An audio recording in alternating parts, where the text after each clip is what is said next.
3, 4। अस्सलाम वालेकुम बच्चों, आज मैं आपको कवायद पढ़ाऊँगी।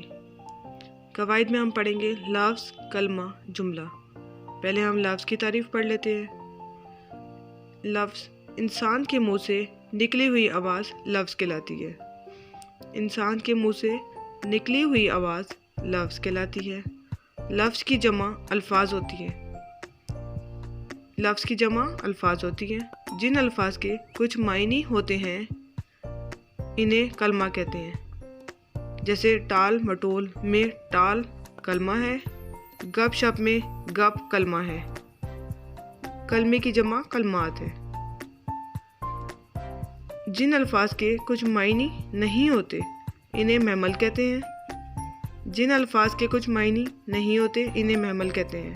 जैसे टाल मटोल में मटोल महमल है और गप शप में शप महमल है, क्योंकि इनके कोई मायने नहीं है। जो अल्फाज इस तरतीब से लिखे गए हों कि इनसे कोई मतलब भी निकलता हो तो इसे जुमला कहेंगे। जैसे ये सब जुमले हैं। नंबर 1, लड़की ने खाना खा लिया है।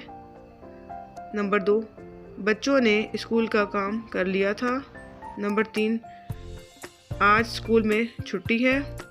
नंबर 4, आज वो खूब खेलें कूदेंगे। नंबर 5, बच्चे स्कूल नहीं जाएंगे।